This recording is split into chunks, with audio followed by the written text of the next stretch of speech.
Hello. This is Uzbek Life, KKF. So, nandito po tayo. Katatapos ko pa lamang po magluto. Nagluto po ako kasi free night ko ngayon. So, this is my lazy day. Kaya nag-isip ako ng may luluto ko. Saka nag-ano din ako ng screencast ba. So, ito yung naisip ko. Nagluto ako ng macaroni. Yung macaroni, tapos nilagyan ko siya ng patatas at carrots. So, tapos nilagyan ko siya ng mayonnaise. So, tikman po natin. Discover lang. Ano. Tikman natin kung anong lasa.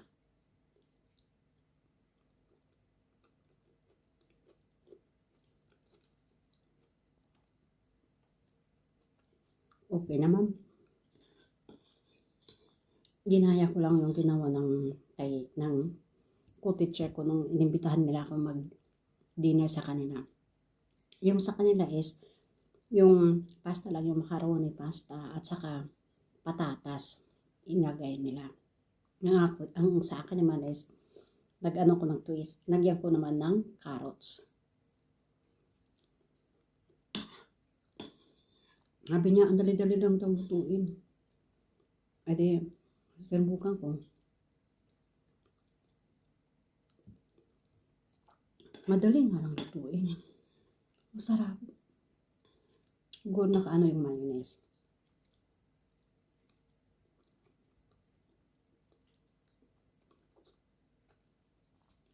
Pero talaga masarap.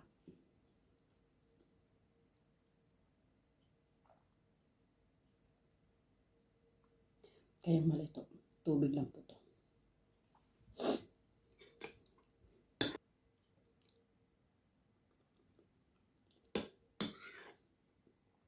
Pero ito siya, yung mainit-init pa, talagang masarap. Masarap kainin habang mainit pa.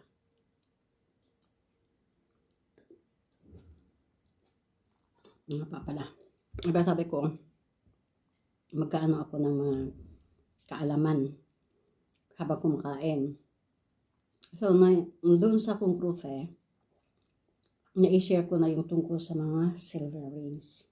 Kasi, dito sa aking left hand, meron akong silver ring. And dito sa aking thumb finger, index finger, at saka andito sa aking ring finger. So, bawat isa po dito is may kahulugan. Hindi lang siya basta-basta suot-suot lang.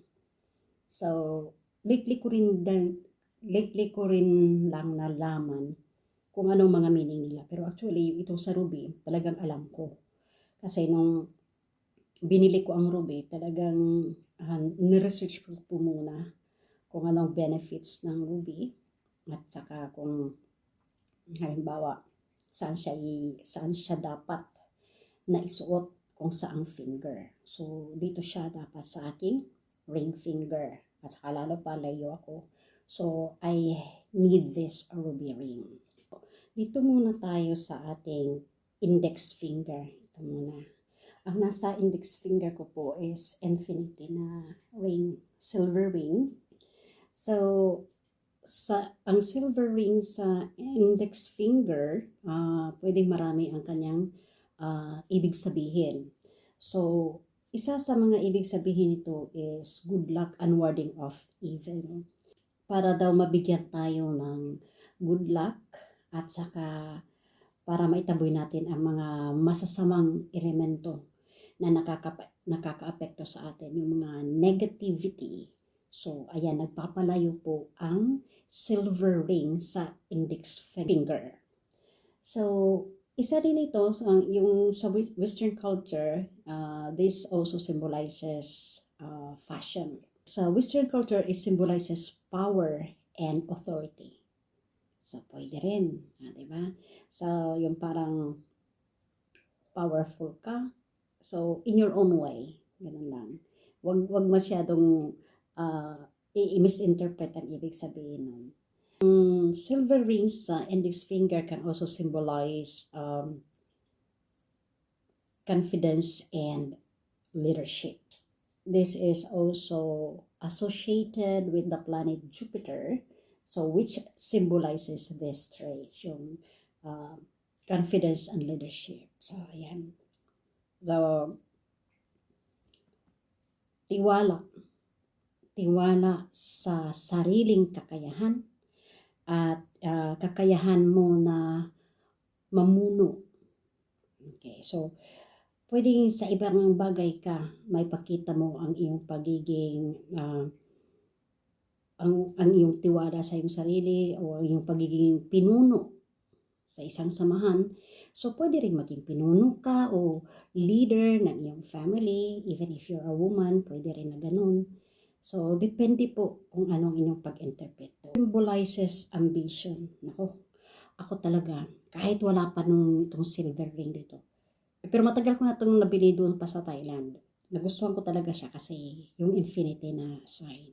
Pero kahit hindi ko pa po ito siya suot, talagang mataas na po ang ambition ko. Talagang may ambition in life is always there. Yung kahit nahihirapan akong makamit yun at nahihirapan akong abutin yun, hindi po ako nawawalan ng pag-asa na I know from deep within na darating ang araw, makakamit ko yun. It might not be this day, but I know someday I will. Kasi I am a determined person.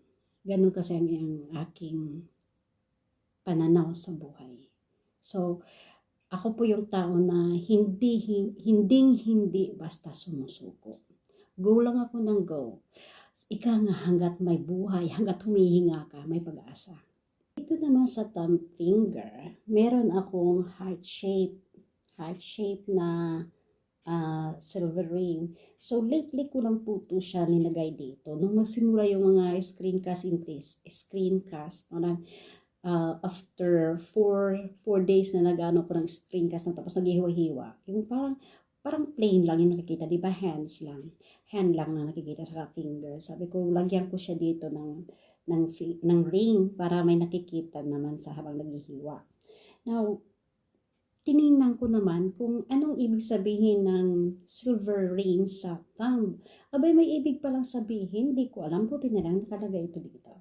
So, isa sa mga ibig sabihin ng silver ring sa thumb is it can bring good luck and wealth.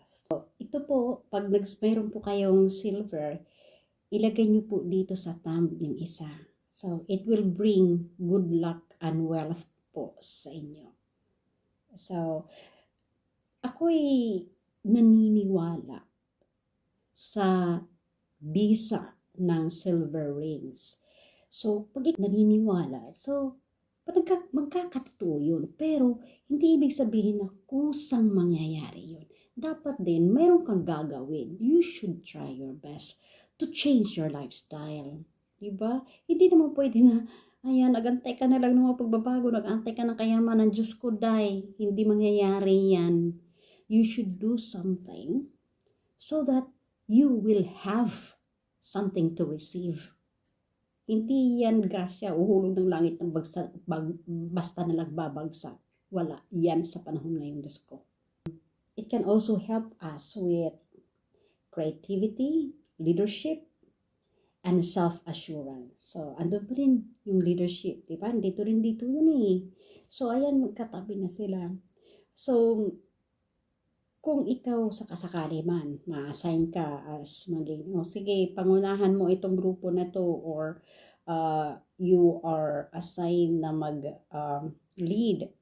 Halimbawa sa akin, education department, mag-lead ako ng mga teachers para magkaroon ng seminar, workshop, or something else. So, itong dalawa na ito will help me to boost my confidence na I can do it.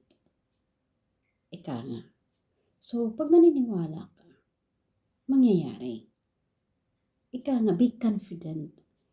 Kasi, total may talent ka naman. May knowledge ka naman. May skills ka naman. Gamitin mo yun.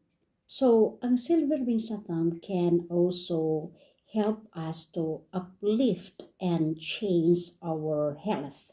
So, it can improve our health. So, lalo na ako, I have a weak immune system.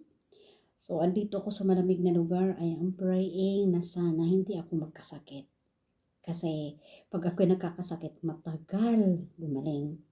So, with the power of this silver ring in my thumb, I believe in its power at sana it will totally improve my health. So, yun po. Silver ring dito sa thumb reflects individuality and confidence. Okay, ako confident din naman ako, pero hindi overconfident. Tamang-tama lang sa kakayahan ko. Yun ako. Silver ring is beneficial to people with strong Jupiter influence. So, kagaya ko, Leo, malakas sa akin ang Jupiter influence. So, parang advantage siya sa akin. Nakalimutan ko pala, dapat isuot dito sa left hand ang silver rings. Okay, punta naman po tayo dito sa aking ruby. Huwag kayo magtaka bakit ko pinili ang ruby. Kasi ito ang aking birth sign. Pinanganak ako ng July, so Leo po ako. So, ang ruby, it is my birthstone. So, maraming ibig sabihin ng ruby silver ring. So, dito siya nababagay para sa akin. Dito siya nababagay sa aking ring finger. In Western cultures, the ring finger is associated with marriage and commitment. So, silver ring on this finger can symbolize a couple's love and commitment. Diba? And dito nakalagay. Ruby ring symbolizes romantic love and inspired devotion and faithfulness. So, dito siya. Meron siyang devotion and commitment to her marriage. Ang silver ring din dito sa ring finger can enhance focus and concentration. So, kailangan natin ng focus. And iba-iba ang ibig sabihin ng focus. So, for me, focus on my goals. Focus on my career goals. So, yun ang sa akin. So, now, I am trying to focus on my career goals, on my personal goals. Kasi meron akong gustong gawin. Kaya ako nag-apply dito sa Uzbekistan to change something in my life na dapat sana nung ko pa ito ginawa pero hindi ko ginawa. So, I am very much hopeful na magiging positive ang mga ring. A silver ring on the left ring finger can bring eloquent abilities in one's speech. Ayan. So, pag sinabi mo eloquent, yung parang matatas ka sa pagsasalita. So, hindi lang sa English. Kung ano man ang lingwahe na gusto mong bigkasin at matutunan. So, nagiging matatas ka sa pagsasalita. It's because also of your confidence. Kasi very confident ka rin. So, itong mga silver rings dito, it brings good luck, confidence, abundance, protection toward evil. So, para maalis ang mga masamang elemento, yung mga negativity. So, ayan. Pero hindi po lahat pwede magsuot ng silver ring. Yung may mga, ano ba yun? Yung mga metal sa katawan. Yung may mga nagpa-heart surgery, tapos may mga mask, yung mga ganun. Hindi yun po sila pwede magsuot ng silver ring. So, kasi makakasama po sa kanilang kalusugan. So, ayan lang po ang ating chikahan ngayon. Maraming salamat po. Sana po meron po kayong natutunan sa aking naibahagi sa inyo. Habang ako ay kumakain, so tuloy-tuloy lang po ako sa pagkain. Maraming salamat po sa inyo. This is Uzbek Life of KKF. Thank you so much for the support. Bye-bye.